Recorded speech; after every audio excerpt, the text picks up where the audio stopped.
Gue punya namanya Truffle Choco Negroni.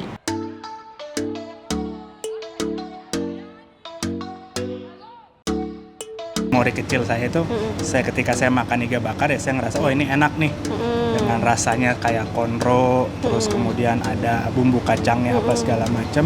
Dan ketika saya in charge sebagai head chef, saya mau membawa iga bakar itu supaya dikenal lagi. Suka banget sama jasuke. Oh, boleh dikasih tahu apa tuh? Jasuke itu salah satu makanan dessert yang manis, asin dan juga apa ya?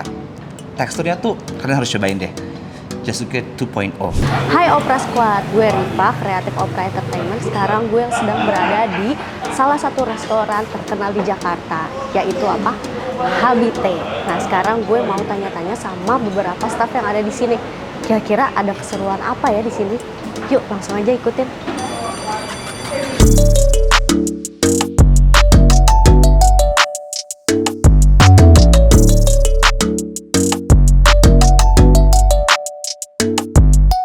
Halo, Boleh diperkenalkan dengan chef siapa? nama saya Mario. Aku Ara. Nama saya Dita Mauludi Ashariaman. Bisa dipanggil? Biasanya dipanggil Dita. Hai, nama gue Regi. Oke. Kalau boleh tahu chef sekarang umurnya berapa? Saya 39. Aku usianya 17 tahun. Wow. Nggak ada canda. Berapa tuh kalau boleh tahu? 26. Umurnya tahun ini udah tua sih, 28 tahun. 28 tahun. Tapi Umurnya 28. sekarang bekerja sebagai apa di sini? Saya sebagai head chefnya di sini, jadi saya in charge untuk seluruhan operasional di kitchen. Jadi kita handle à la carte ataupun banquet kalau ada event-event tertentu di sini. Oke. Kalau boleh tahu nih, udah berapa lama sih jadi chef? Saya mulai masuk industri kitchen itu tahun 2005. 2005. Jadi kurang lebih 20 tahunan ya, 18-20 tahun. Emang passionnya di situ atau gimana tuh? Sebenarnya sih bukan passion ya. Jadi dari kecil dulu memang udah ya, saya besar di tahun 90-an. Jadi ya dulu kan kita kalau minggu paling ngeliatin orang tua masak. Terus setelah itu lulus SMP saya masuk ke sekolah kejuruan. Kemudian pada saat training, saya ikut training, saya milihnya di kitchen. Dari situ saya mulai ngerasa ya kayaknya lebih enak di kitchen sih. Banyakan cowok, terus lebih atraktif aja di kitchen. Terus kemudian setelah itu lulus SMA, saya masuk kuliah dan kuliah ngambil jurusan kitchen. Jadi semenjak itu nggak pernah kemana-mana lagi. Oke, di kitchen. berarti udah selalu searah aja gitu Iya, ya? searah aja. Oke. Kalau boleh tahu nih, kalau di rumah tuh sebenarnya chef itu suka masak gak sih, apa cuma di tempat Nggak. kerja aja? Saya masak di tempat kerja aja. Kalau libur atau di rumah, ya saya lebih milih masakan istri. Oh, oke. Kalau kata anak-anak nih, Nah, makanannya enakan yang buatan chef apa buatan istri? ya kalau anak-anak di rumah lebih milih buatan istri lah. Oh. Lebih terbiasa kan.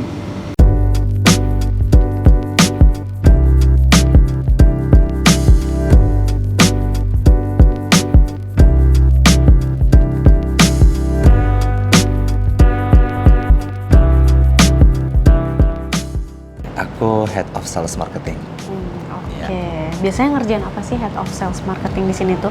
Head sales of marketing itu lebih ke promosi, jual venue, jual tempat juga, sama bikin hype seru di sini. Hype seru tuh kayak gimana sih? Emang Habitat suka ngadain event-event gitu? Yes, betul. Kita eventnya ada party, ada private event, sama ada social event juga.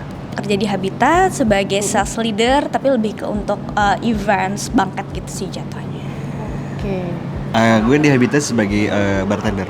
Jadi ketemunya sebenarnya gini. Jadi awal ceritanya gue jadi bartender itu, gue nganterin temen gue buat interview untuk jadi bartender. Bartender. Dan gue gak ada niat buat jadi bartender, gue cuma nganter doang gitu. Tiba-tiba si orang perusahaannya itu langsung kayak nawarin ke gue, lu nggak sekalian interview gitu. Oh. Gitu akhirnya ya udah gue sekalian interview dengan gue basic gue nggak tahu gitu kan, ya udah akhirnya gue interview segala macam. Tapi sebelumnya kerjanya apa? Gue kerjanya sebelumnya paling kayak jaga-jaga toko distro kayak gitu. Oke. Yes. Berarti kalau boleh tahu berapa lama nih jadi bartender? Gue dari 2014. 2014, sekarang 2023, 9 tahun ya? 9 tahun kurang Wow. Udah berapa restoran nih kira-kira selama ini? 5 kali ya? 5. 5 sama ini. Karena gue nggak pernah sebentar sih, jarang kalau kerja di restoran gue. Setuju nggak sih sama statement customer adalah raja?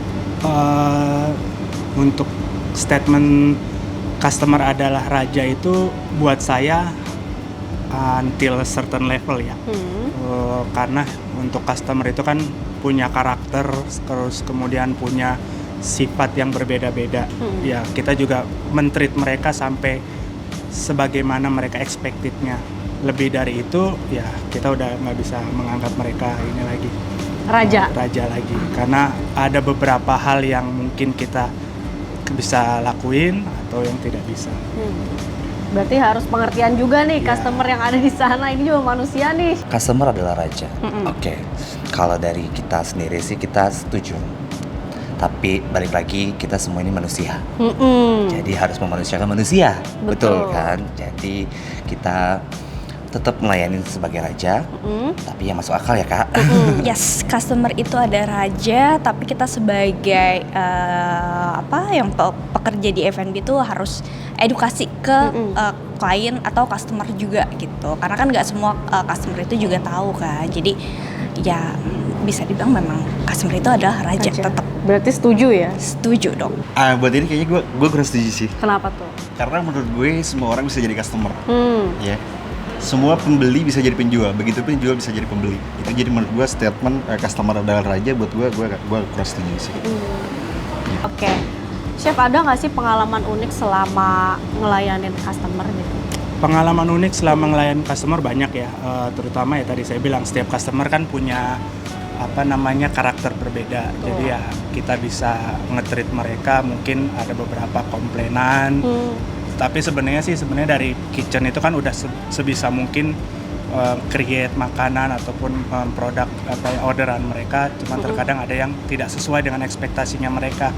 Mungkin mereka punya gambaran, oh makanan yang saya order ini di tempat lain seperti ini. Ketika mereka datang ke tempat kita, mereka berharap hal yang sama.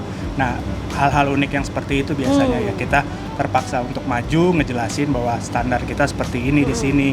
Terus kemudian mungkin di tempat lain ya rasa ataupun ekspektasi yang mereka dapatkan berbeda dengan yang kita. Hal-hal seperti itu aja biasanya sih. Aku ada waktu itu ada satu klienku datang ke sini mau bikin event, tapi private event, birthday event sepertinya. Terus dia mau posting itu di Instagram kita. Terus aku bilang kayaknya nggak bisa deh kalau posting di Instagram kita, takutnya nanti semua tamu kita pada datang nih, ya kan, jadinya bukan private event dong. Terus dia bilang kayak nggak apa-apa Kak, biar orang-orang tahu kalau aku bikin event di sini. Terus kayak wow. Boleh nggak sih di-spill siapa namanya? Aduh jangan. Artis bukan sih? Iya bukan. Oh bukan. Ngadepin customer gitu. Pernah waktu saya jadi wedding sales, pernah ada salah satu klien saya itu mau wedding, cuma maunya dibayar full barter. Pas kita lihat engagementnya itu baru sedikit dan followersnya juga baru sedikit, ya udah kita decline. Unik buat gua paling lebih kayak ke challenge ya. Iya, apa tuh kayak contohnya? misalkan customer datang kayak koktail enthusiast lah katakan gitu kan. Dia datang pengen koktail yang nggak ada di menu gitu kan, pengen gua buatin gitu. Toh di situ juga tanpa gua harus kayak preparein barang segala macam gitu. Kayak gitu sih. Jadi kayak gua harus ngasah di situ aja toh gitu. Kira-kira ada nggak sih menu favorit gitu dari customer yang suka datang ke sini? Ada sih. Apa tuh? Boleh dikasih tahu nggak? Boleh. Menu dari Mas Regi sendiri nih. Oh dari gue sendiri? Ada namanya Gentleman Konpana. Nah, itu tuh apa sih? Itu dari basicnya whiskey. Terus gue pakai Kahlua Coffee Foam. Terus sama cinnamon cigar. Oke, rasanya tuh kira-kira kayak gimana sih kalau Lebih boleh? ke gentleman sih kalau menurut gue. Karena whiskey kan ya. Oke. Boleh dicoba nih Opera Squad kira-kira yang udah cukup umur nyobain alkohol kesini boleh tuh. Ada nggak sih pernah punya pengalaman kayak kerja di salah satu restoran tapi SOP-nya kayak nggak masuk akal, misalkan disuruh kayak mistis-mistis gitu? Belum pernah. Belum pernah. Kalau untuk SOP yang nggak masuk akal ya sejauh ini, apalagi sampai berhubungan dengan mistis, saya belum pernah menemukan. Mungkin ya kalau saya sendiri di kitchen yang namanya SOP itu ya bisa dibilang baku ya buat di kitchen, karena disiplin buat di kitchen itu kan harus benar-benar dijalanin. Tapi kalau untuk sampai menjurus ke hal-hal mistis belum pernah ada. Kayaknya nggak ada sih. Nggak ada. Kalau di sini nggak ada dan di luar juga nggak ada. Aku Nggak belum ada. pernah sih, belum pernah sampai aneh itu. Gitu. SOP yang kita jalanin itu semua masih standar, masih masuk akal sih. So far gak pernah ada sih, Nggak pernah. nggak pernah ada yang aneh-aneh kayak gitu. Yang penting kerja, cari revenue, udah itu aja. Iya. Yang Nggak masuk akal aja gitu. Yang ya, masuk Kak? akal aja, nggak pernah yang aneh-aneh. Kayaknya belum sih gue. Belum pernah. Belum pernah. Pernah ada omongan miring gak sih dari keluarga atau orang-orang terdekat tentang kerja di bisnis F&B gitu? Omongan miring nggak ada, karena untuk saya pribadi, keluarga terutama support, dan kebetulan juga keluarga juga tahu kan kita kerja di sini di kitchen, ya mereka tahu jam kerja di kitchen seperti apa, terus mungkin berangkat pagi pulangnya malam, ya keluarga sih tahu. Omongan miring dari orang sih pasti ada. Kalau F&B itu kan apalagi di tempat aku itu menjual alkohol dan juga lebih image-nya bad image lah. Jadi banyak omongan yang tentang kayak kalau lo kerja di situ nanti lo bakalan sakit or something like that. Itu kan balik lagi ke diri kita masing-masing ya. Kita mau ikut di pergaulan atau tidak. Sejauh ini saya tidak. Jadi saya masih sehat-sehat. Iya. Saya masih bekerja dengan sesuai porsinya saja gitu. Gak ada sih. Nggak ada. Sejauh ini belum pernah denger yang aneh-aneh. Suportif semua Suportif semua. Yang penting halal. ya? Bener tuh. Sejauh ini enggak sih. Enggak sih. Karena mungkin kayak lingkungan gue juga enggak begitu. Lingkungan yang kaku banget. Ya. Jadi kayak, yaudah Suportif sih, ya iya. semuanya. Ya udah sih santai aja. Oke.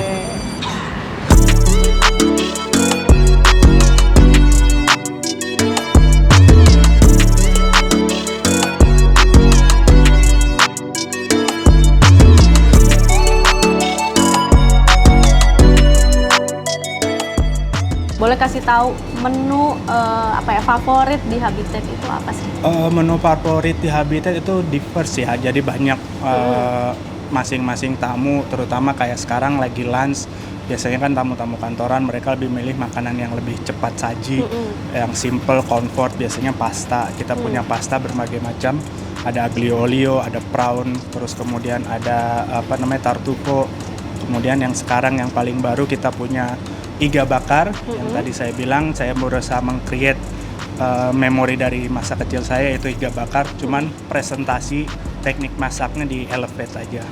Terus Ada pengalaman apa sih sama iga bakar dulu? Boleh cerita sedikit? iga bakar nggak ada pengalaman khusus ya, cuman yang tadi saya bilang memori kecil saya itu, saya ketika saya makan iga bakar ya saya ngerasa oh ini enak nih, dengan rasanya kayak konro, terus kemudian ada bumbu kacangnya apa segala macam, dan ketika saya in charge sebagai head chef, saya mau membawa iga bakar itu supaya dikenal lagi gitu, terutama kan kayak Habitat ini kan jatuhnya lebih ke lifestyle. Iya, betul. Ada yang tahu mungkin iga bakar seperti apa di luar, mungkin ada foreign people-nya yang saya pingin mereka tahu ini makanan Indonesia. Tuh, tadi kan ada mention sebuah keunikan ya kan. Iya. Nah, keunikan yang dipunya sama Habitat itu apa sih sama restoran-restoran lain? Bedanya apa sih? Bedanya kita ada beberapa makanan yang kita highlight di sini ya, kayak saya terutama belakangan ini mungkin lebih banyak mulai meng-create atau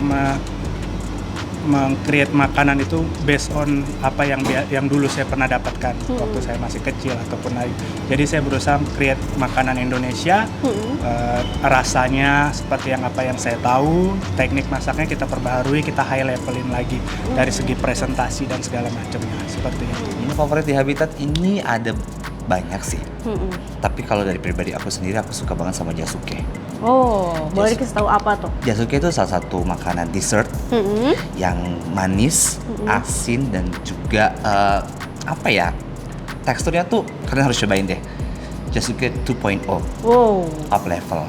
Menu favoritnya itu ada chef recommendation. Jadi dia itu kayak iga bakar, tapi ada semacam kayak nasi hijaunya juga. Itu rempah banget. Wow. Benar-benar rempah banget, agak sedikit pedas. Itu enak banget. Enak banget.